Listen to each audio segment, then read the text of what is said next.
मित्रांनो तेवढं ते सबस्क्राईब करून घेता का आणि ती बेल पण दाबा. धन्यवाद.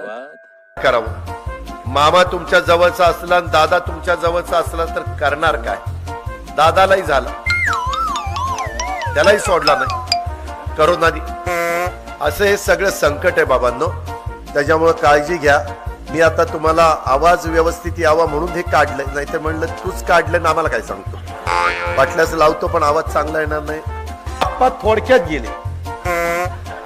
जरा जरा जोर लागला असता की बाबा आमदार झाला असता, असं दौंड सारखं त्यांनाही दिलं असतं की बाबा तर इथनं तिकडे गेला मोहळाताना आमदार झाला. इंदापूरला 2 आमदार झाले. आम्ही तिथं जाऊन सांगितलं ही मोहळचाच आहे. काय आता करता काय, माणूस निवडून यायला जरा रेटून बोलावं लागतं. वेद गंगा, गंगा तिकडं आणि ह्यांची गंगा तिकडं.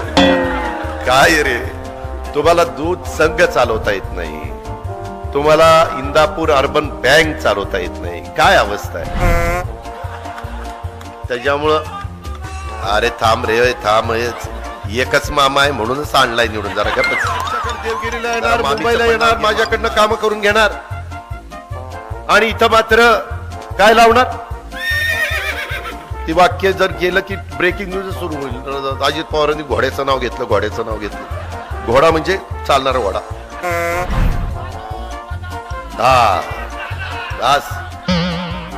तुझी ग्रामपंचायत आली का रे? आली आली. बर बर, अभिनंदन, तुझं मनापासून अभिनंदन. मला अनुभव महाराष्ट्रात असा आहे की जी ओरडतो ना बेंबीच्या देठापासून, नक्की समजावं त्याची ग्रामपंचायत पडली. पण ह्याचं उलट आहे. बर बर बर, लयच लावून धरले रे.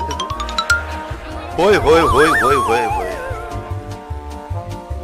फक्त 3,000 नाही आणायचं, 30,000 आणायचं. आम्ही कशी बाहेरच्या डिपॉझिटच घालवतो. याला बारामतीकडे साधे नाहीत. दादा तुम्ही नाही आला तरी चालेल, बघतो एकेकाकडे, सगळ्याकडे बघूनच घेतात.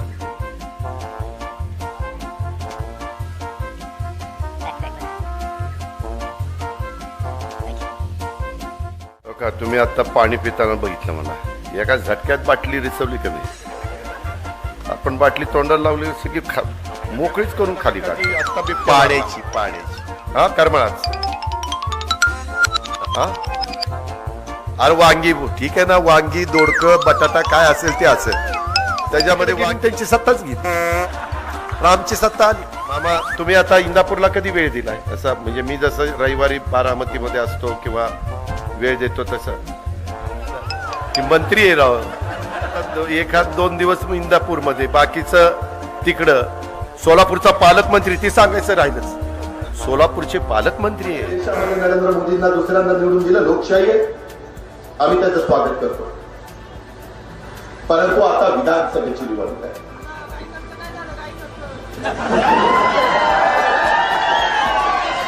आता तुम्ही 21 तारखेला व्यवस्थित घड्याळाचं बटन दाबा, मग त्याचं काय झालं ते तुला सांगा. त्याचं नाही धोतर फेडलं.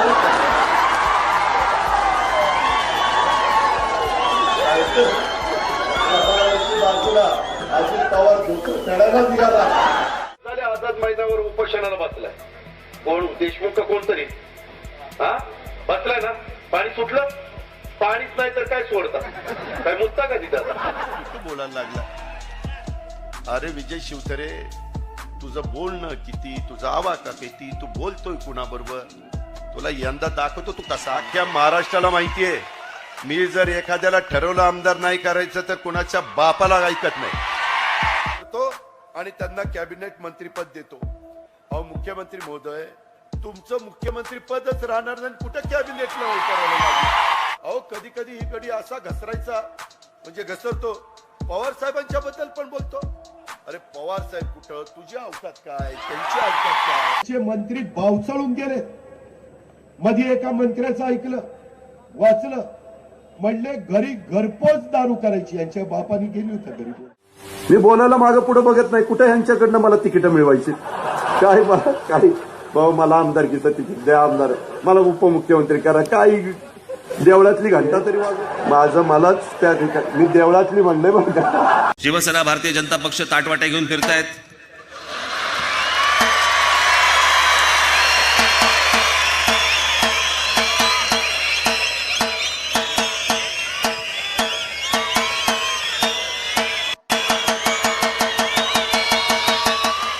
आम्ही काय तर म्हणे 10 रुपयामध्ये तुम्हाला जेवण देणार. ते म्हणते नाही आम्ही 5 रुपयात. जणू काय महाराष्ट्र भिकेलच लागलाय.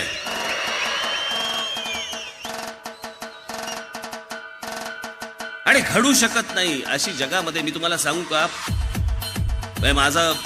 मला अजून तरी वाटतं पुढे होईल पण मला माहिती नाही. पण या क्षणाला तरी पुरुष गरोदर राहू शकत नाही. या व्यतिरिक्त या जगात कुठचीही गोष्ट होऊ शकते. काही जण वाटतात आजही.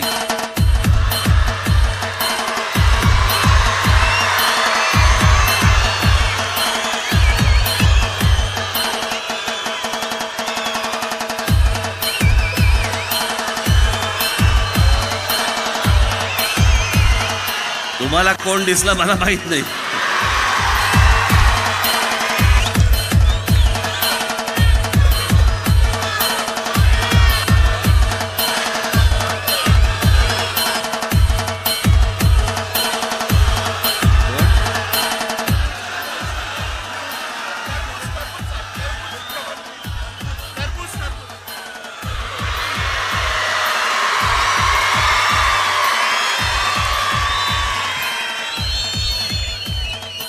जॅकेट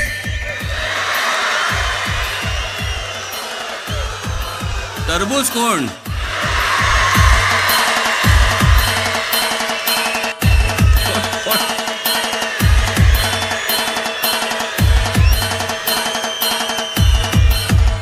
मला काय तुमचा मोबाईल फोन वापरताय. आज त्या मोबाईल फोनवरती ज्यावेळेला एखादा नंबर ज्यावेळेला बिझी असतो, व्यस्त असतो, त्यावेळेला तुम्हाला पहिल्यांदा कानावरती जे ऐकू येतं ते मराठीत ऐकू येतं. जे त्याच्या अगोदर नव्हतं, आपल्या आंदोलनाच्या अगोदर नव्हतं, ते आता तुम्हाला मराठीमध्ये ऐकू यायला लागलं. हे महाराष्ट्र नवनिर्माण सेनेमुळे झालं. या महाराष्ट्र राज्याची ही राज्यभाषा आहे मराठी. तिचा मान हा पहिल्यांदा राखला गेला पाहिजे. हे या फोन कंपन्यांना कळत नव्हतं. निवेदनं दिल्यानंतर देखील जर समजा यांना समजत नसेल तर दुसरा मार्ग उरतो कुठचा आमच्याकडे कानफटात मारण्याशिवाय. कधी बोललो मी की सगळे जेवढे उत्तर प्रदेश बिहारचे लोक आहेत त्यांना चालते करा व्हा म्हणून? अजून नाही बोललो. पण ही जर त्यांची जर दादागिरी जर इकडे महाराष्ट्रामध्ये वाढत गेली तर मला तेही करावं लागेल. एवढं त्यांनी लक्षात ठेवावं. काय चुतिया समजलं?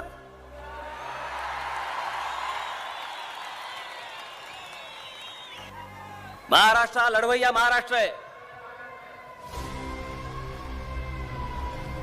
जे काही मिळवलं ते आजपर्यंत लढून मिळवलेलं आहे. महाराष्ट्राच्या वाटेला जाण्याचा प्रयत्न करू नका. हा तिसरा नेत्र जर समजा या शिवरायाचा उघडला ना तर सगळेच भस्मसात व्हाल. लाचारी पत्करली, गुडघे टेकले, पाय चाटले. राज ठाकरे हा स्वतःसाठी किंवा पक्षासाठी नाही, मराठी माणसासाठी म्हणून कोणाचेही पाय चाटेल.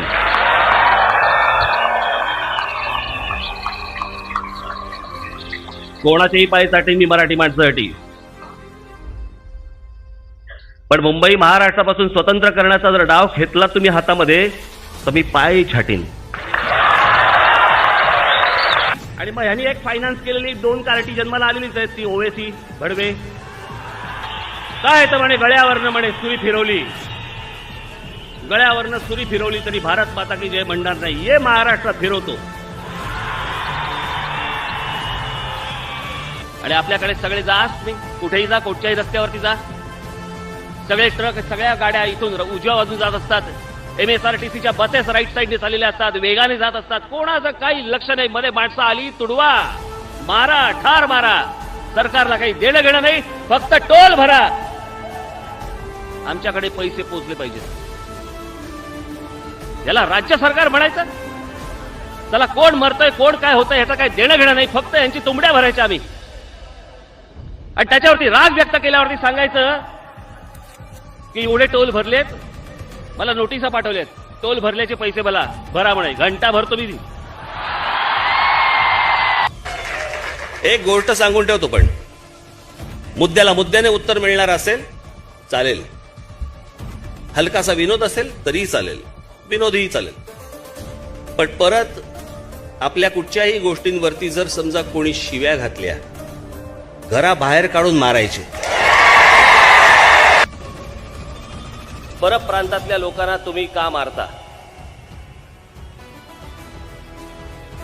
मी त्यांना सांगितलं, माझ्या महाराष्ट्रातल्या मराठी मुलांच्या तोंडचा घास जर ते पळवणार असतील आणि तशाच जर गोष्टी इथे महाराष्ट्रामध्ये वाढीला लागणार असतील, परत मारीन. मराठी माणूस जर समजा पेटला तर या महाराष्ट्रात दंगली घडतील, एवढं फक्त यांनी लक्षात ठेवावं.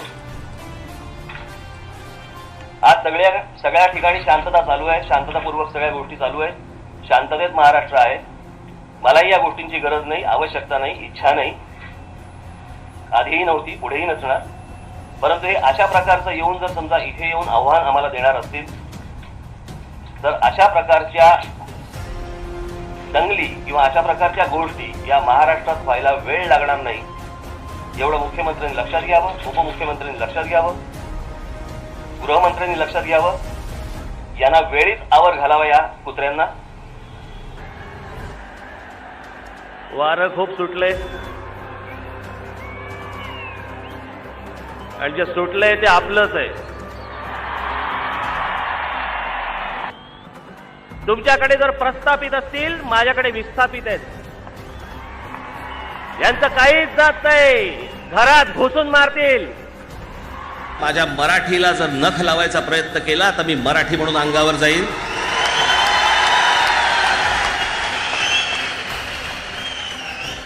आणि माझ्या धर्माला जर समजा कोणी नख लावायचा प्रयत्न केला तर मी हिंदू म्हणून अंगावरती जाईन त्याच्या. राज ठाकरे जे तुम्हाला सतत सांगतो ना, ह्या सगळ्या बाकी काही लोकांना वाटतात, नतद्रष्टांना वाटतात राज ठाकरे राजकारणासाठी किंवा निवडणुकीसाठी हड चुकीच्या प्रथा बंद व्हाव्या. कीर्तनकार ज्या प्रकारचं काम करतात आपल्या प्रबोधनात्मक, ते प्रत्यक्ष आपल्या कामातनं करण्याचा प्रयत्न गेले अनेक वर्ष हा झिरवळ साहेबांनी या ठिकाणी केला. मगाशी ज्याचा उल्लेख झाला, गायन हा त्यांचा छंद आहे आणि चांगल्या प्रकारचं गाणं देखील ते या ठिकाणी म्हणतात. आणि आपल्या आभाराच्या भाषणात कदाचित ते आपल्याला त्याची झलक देखील देऊ शकतील. पण आम्हाला आनंद आहे, शेवटी उपाध्यक्ष जे असतात ते विरोधी पक्षनेत्याच्या बाजूला असतात आणि अध्यक्ष आणि उपाध्यक्षांचं सगळ्यात महत्वाचं काम जर काही असेल तर ते विरोधी पक्षाला आणि विरोधी पक्षनेत्याला सांभाळून ठेवायचं असतं. आणि त्यामुळे मला विश्वास आहे, आपण तर आमचे मित्र आहातच, पण आज आमचे दुसरे मित्र झिरवळ साहेब हे उपाध्यक्ष झाल्यामुळे कितीही माननीय मुख्यमंत्र्यांनी म्हटलं की समोरच लक्ष ठेवा, तरी मुख्यमंत्री महोदय इतका सज्जन माणूस आहे की आमच्याकडे निश्चितपणे लक्ष ठेवतील. चांगल्या प्रकारचं काम या ठिकाणी झालं पाहिजे याकरता प्रयत्न करतील. 2 दिवस होते सोबत आमच्या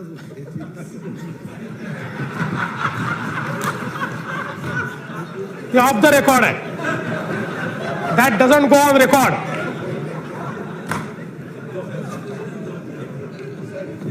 आणि म्हणून मी अध्यक्ष महोदय, एका निर्बल मनाच्या चांगल्या माणसाला उपाध्यक्ष पदाची संधी मिळाली. अध्यक्ष महोदय, उपाध्यक्ष पदाचे अनेक कारकीर्द आम्ही बघितले आहे, पण विशेष मला ज्याचा उल्लेख करावा असा वाटतो, मी बघितलेले अनेक चांगल्या सगळ्याच उपाध्यक्षांनी चांगलं काम केलं, पण आमचे शेंडे साहेब त्या ठिकाणी उपाध्यक्ष होते वर्ध्याचे. आणि उपाध्यक्ष म्हणून काय ताकद असते, जशी तुम्ही शक्ती दाखवली 5:30 वाजताची, तीच शक्ती शेंडे साहेबांनी देखील दाखवली होती. आणि ज्या वेळी सरकारकडनं, दादा आपल्या लक्षात असेल, चुकीची उत्तरं आली फाशी द्यावं त्यावेळी ठणकावून सरकारला वठणीवर आणण्याचं काम देखील त्यावेळेस शेंडे साहेब करत होते. आता यांचा स्वभाव थोडा नम्र आहे, पण त्या नम्रतेने देखील सामान्य माणसाला न्याय मिळवून देण्याचा प्रयत्न झिरवळ साहेब निश्चितपणे करतील. वळसे पाटील अध्यक्ष होते, उपाध्यक्ष असं काय करताय? आधीच छोटं डिपार्टमेंट दिलं त्यांनी, मगाशी सांगितलंय फार छोटं डिपार्टमेंट आहे. एवढ्या मोठ्या माणसाला, अनुभवी माणसाला छोटं डिपार्टमेंट दिलं आणि आता परत त्यांना उपाध्यक्ष करायला निघाला. सभागृहाची वेळ कामकाज संपेपर्यंत आपण वाढवून घेऊ. हो. आणि म्हणून अध्यक्ष महोदय, मी पुन्हा एकदा आमच्या सगळ्यांच्या वतीनं, विरोधी पक्षाच्या वतीनं या ठिकाणी झिरवळ साहेबांचं अतिशय मनपूर्वक अभिनंदन करतो. त्यांच्याकडनं उत्तम काम होईल ही अपेक्षा व्यक्त करतो आणि माझं बोलणं संपवतो. धन्यवाद. पूर्वचे माननीय अध्यक्ष महोदय, सभापती महोदय, उपमुख्यमंत्री आहेत, देवेंद्रजी आहेत, उपसभापतीजी आहेत, दोन्ही विरोधी पक्ष नेते आणि एकूणच माझे जुने नवे आजी माजी सहकारी मित्रांनो आणि उपस्थित सर्व मान्यवरांनो. देवेंद्रजी, खरं मी हा कधी आयुष्यात विचार केला नव्हता की अशा कोणत्या तरी विषयावरती मला आणि म्हणून मी तुम्हाला धन्यवाद देतो की प्रसंग जरी आल्यानंतर माझं काम सोपं कसं व्हावं. मित्र म्हणतो आशिष, बरोबर आहे, मैत्री आमची आहेच, आणि केवळ मला कळावं म्हणून अर्थसंकल्प सोप्या भाषेत त्यांनी पुस्तक लिहिलेलं आहे. नाही तर आजपर्यंत तुम्ही इतके अर्थसंकल्प ऐकलेत, वाचलेत, बोललात, पण असं कधी लिहिलं नव्हतं. आज मला अर्थसंकल्प सोप्या भाषेत कसा बोलावा, वाचावा, पेक्षा अर्थसंकल्प कसा अंमलात आणावा ह्याचं सुद्धा उत्तम उदाहरण मिळालं. कारण देवेंद्रजी, आपण बोललात की पुस्तक तुम्ही लिहिलं आणि तुम्ही देखील इकडे पाहुणे म्हणून आलात, म्हणजे आपला कार्यक्रम सुद्धा दुसऱ्यांच्या खर्चाने कसा करावा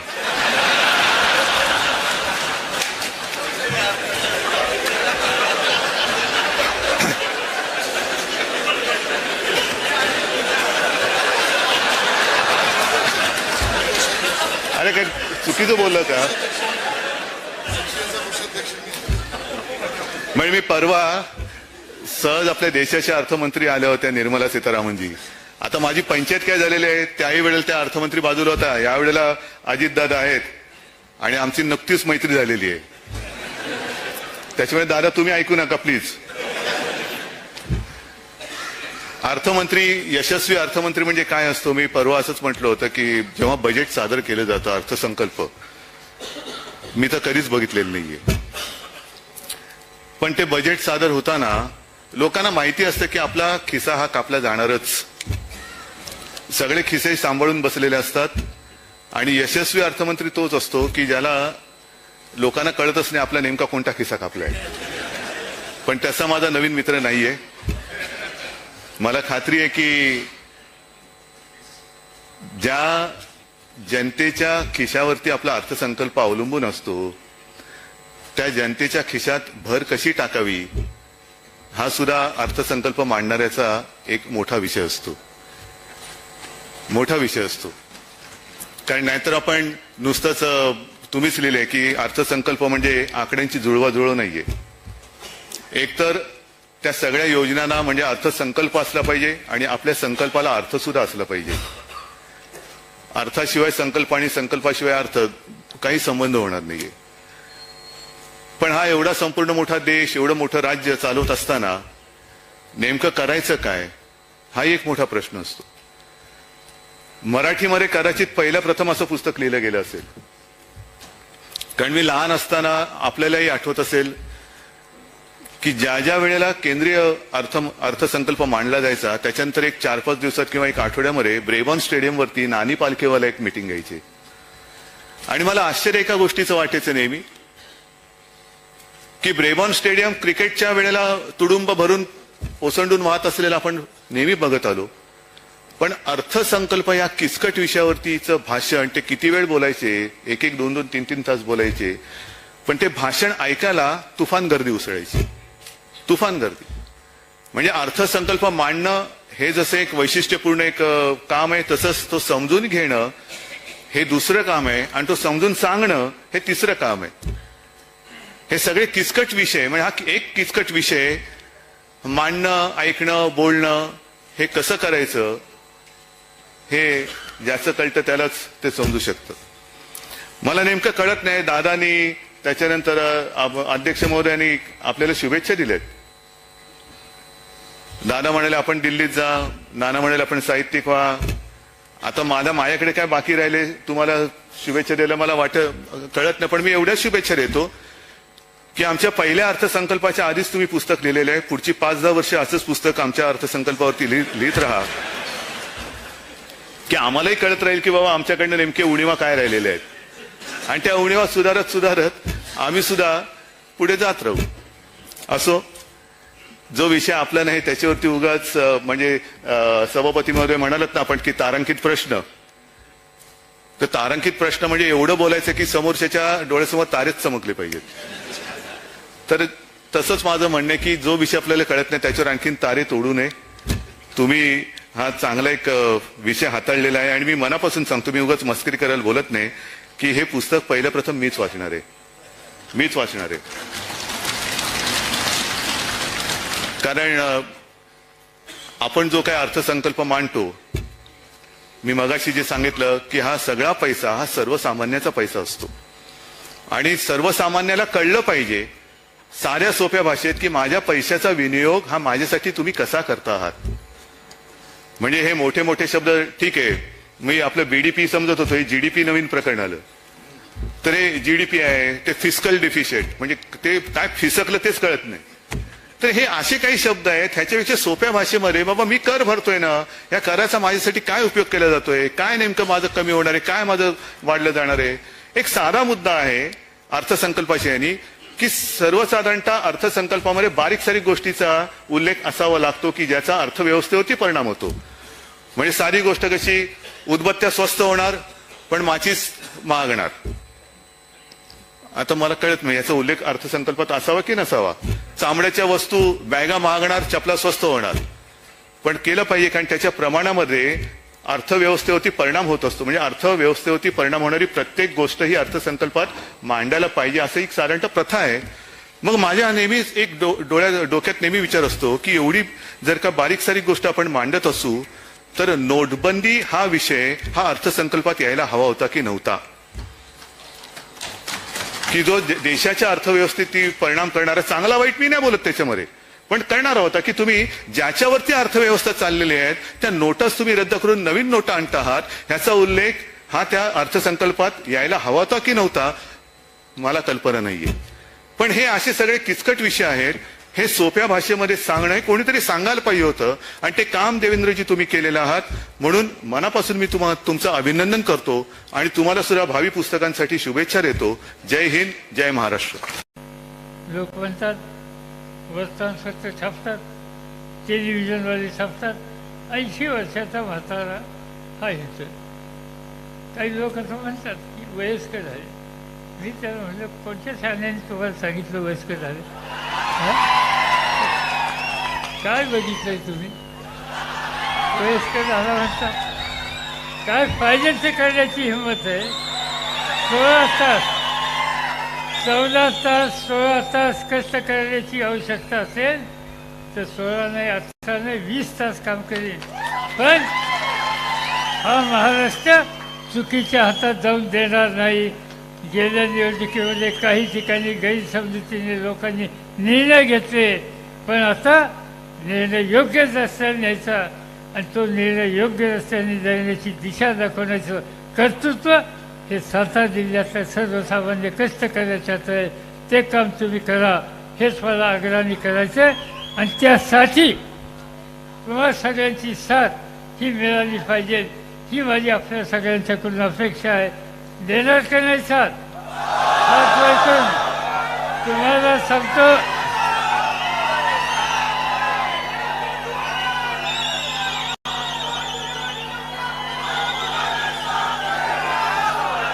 उद्या उद्या छान छान छान छान छान छान छान छान छान छान छान उद्याच्या 21 तारखेला मतदान आहे. खेळलो ना गपकी.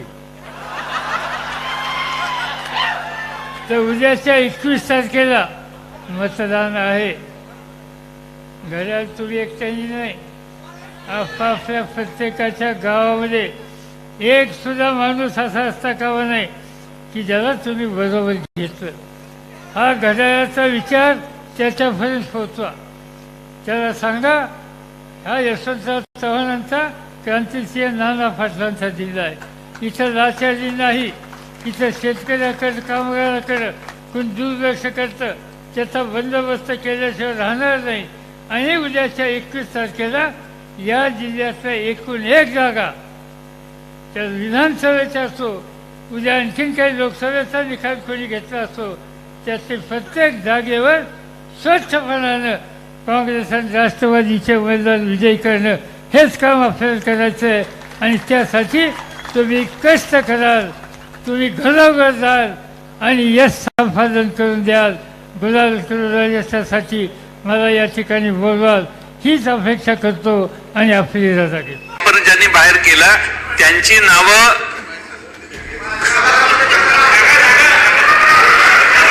अध्यक्ष महोदय अतिरेक वाटेल, पण अध्यक्ष महोदय कधीही आम्ही पायऱ्यांवर बसलेलो आहे, घोषणा दिलेल्या आहेत, परंतु माईकचा वापर करण्याचं धाडस ते कुणी केलेलं नाही आणि त्यामुळे अध्यक्ष महोदय त्यांच्यावरही कारवाई व्हावी अशी माझी आग्रहाची मागणी आहे.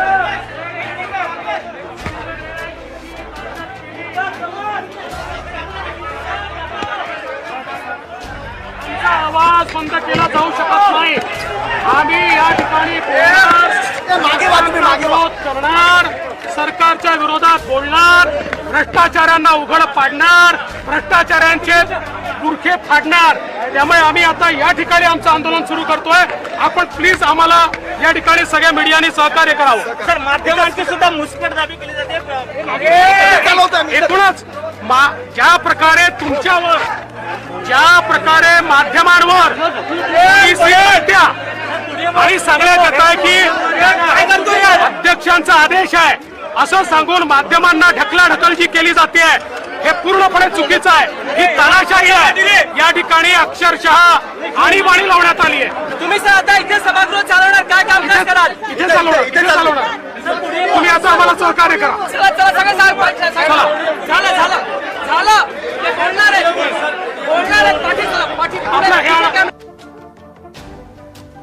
209 कोटीचा प्रस्ताव हे 20 वरून 40% आम्ही सन्मान्य उपमुख्यमंत्री महोदयांकडे पाठवलेला आहे आणि त्या संदर्भामध्ये पण सन्मान्य अध्यक्ष महोदय आम्ही सकारात्मक आहोत. जे 20% होते त्यांना 40% करत असताना त्यांची तपासणीच नाही आहे. परत ज्यांना नव्याने 20% दिले त्यांची तपासणी होऊन आलेला आहे, पण तरी देखील वित्त विभागाने रॅन्डम तपासणी करावी असा विषय नव्याने ज्यांना 20% दिले त्यांना आहे. आता ज्यांना 20 वरून 40 त्यांना तर रिकॉग्निशनच दिलं ना. 20% अनुदान दिलं म्हणजे काय केलं आपण? त्यांना 20चं फक्त 40 केलं आपण. पण त्यांच्याही करता आपण या ठिकाणी काय केलं आहे? लाक्षणिक मागणी केली आहे ना आपण त्यांच्याकरता. ज्यांना 20चं 40 केलं त्यांना तर पूर्ण पैसे दिलेच पाहिजे, कारण त्यांच्या तपासणीचा विषयच नाही आहे.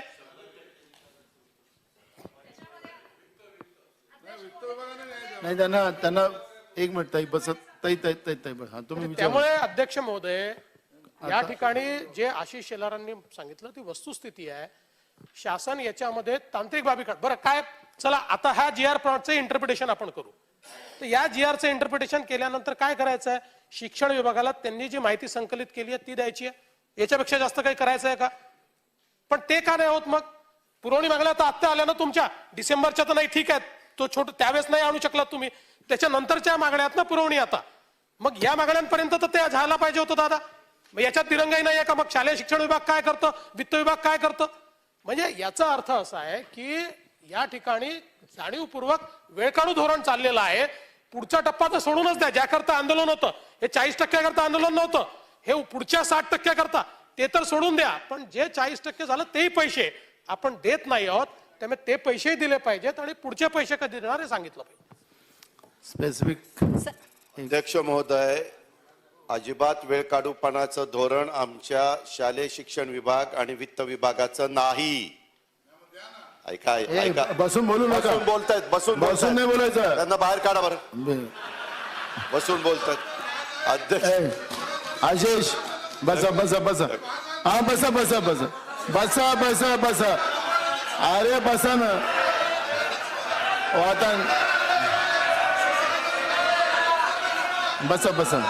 बसा. अध्यक्ष महोदय, खरं तर शालेय मंत्री स्वतः शेलार साहेब असतानाच हे सगळं झालं असतं तर ही वेळ क्रिमिनल लॉयर आहेत त्याच्यामुळे आता आम्ही ते करतोय. वित्त विभाग आणि शालेय शिक्षण विभाग हे दोन्ही विभाग याच्यामध्ये सकारात्मक आहे. आता विरोधी पक्ष नेत्यांनी जसा मुद्दा उपस्थित केला त्या प्रकारे आम्ही पुरवणी मागण्यामध्ये तरतूद केलेली आहे. तरतूद केल्याप्रमाणे तो पैसा त्यांना दिला जाईल.